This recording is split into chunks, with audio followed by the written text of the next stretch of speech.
क्या अमेरिकी राष्ट्रपति डोनाल्ड ट्रंप को इस बात का अंदाजा है कि ईरान के खर्ग आइलैंड्स पर हमला करके उन्होंने कितनी बड़ी लक्ष्मण रेखा को पार कर दिया है, कितनी बड़ी रेड लाइन को पार कर दिया है।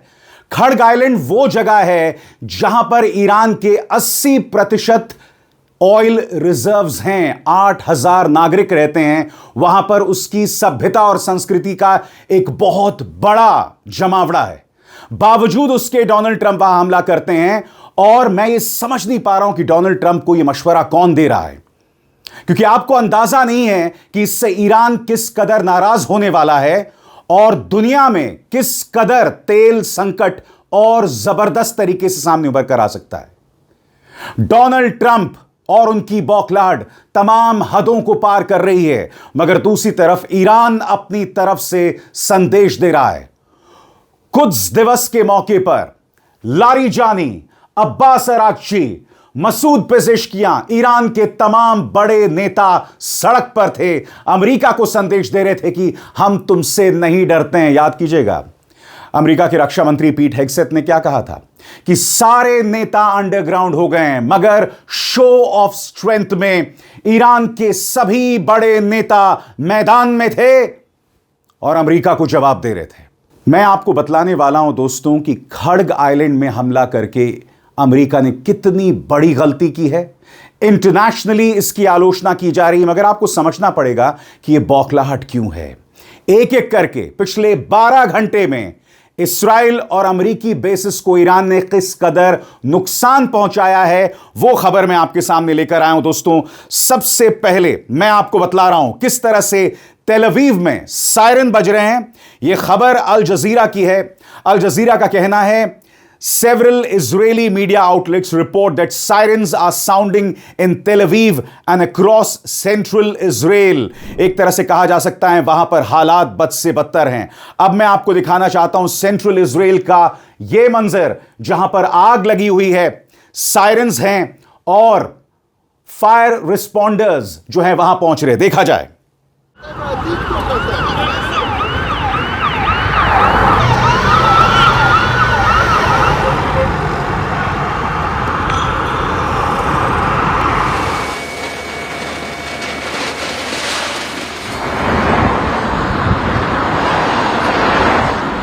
और ईरान के हमले के बाद मैं आपको टीआरटी वर्ल्ड का एक वीडियो दिखाना चाहता हूं।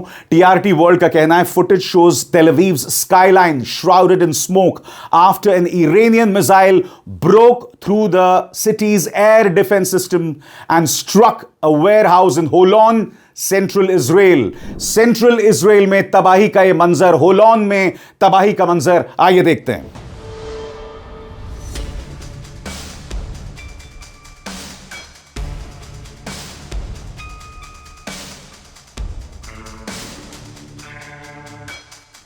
और जहां तक अमेरिका की बात है दोस्तों, अमेरिका को भी जबरदस्त नुकसान पहुंच रहा है। पिछले 12 घंटे में बहरीन, सऊदी अरब, इन तमाम जगहों पर उनके बड़े बड़े बेसिस पर हमले हुए हैं। आपके स्क्रीन पर यह खबर, 5 US refuelling planes struck and damaged at Prince Sultan air base in Saudi Arab, Wall Street Journal के मुताबिक। यह खबर क्या कहती है वॉल स्ट्रीट जर्नल की, जिसमें बताया जा रहा है कि अमेरिका के 5 रिफ्यूलिंग प्लेन्स को जबरदस्त नुकसान पहुंचा हुआ है सऊदी अरब में।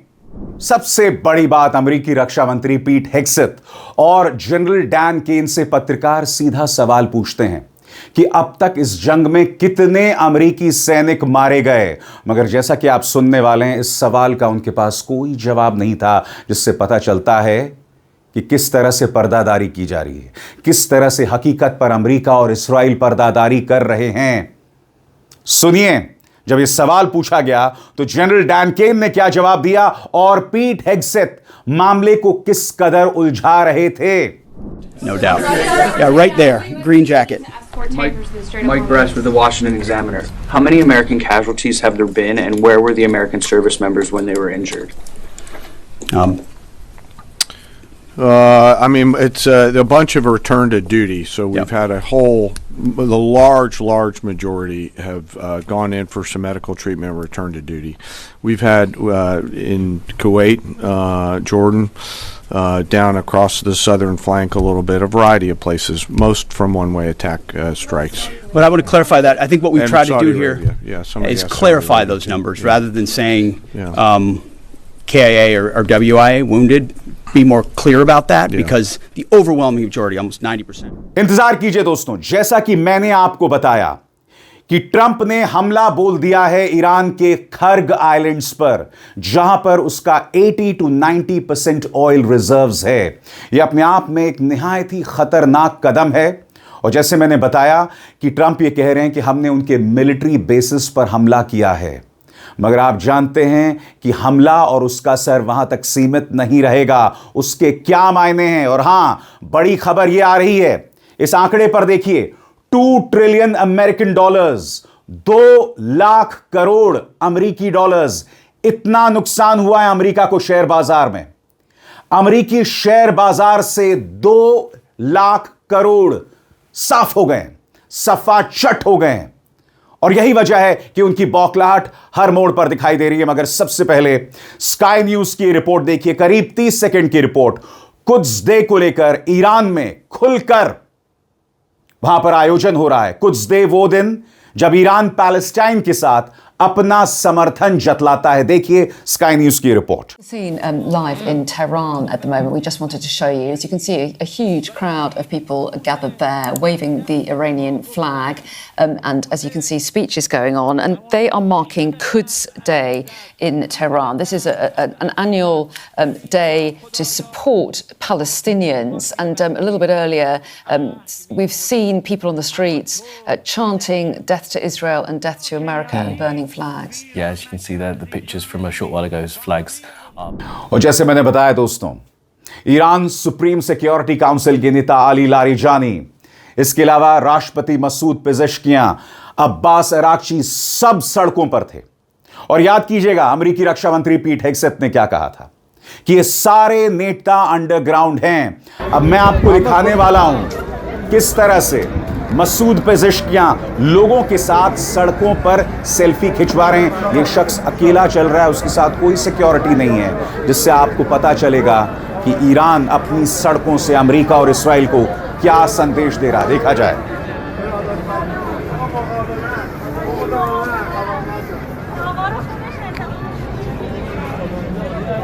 मोहम्मद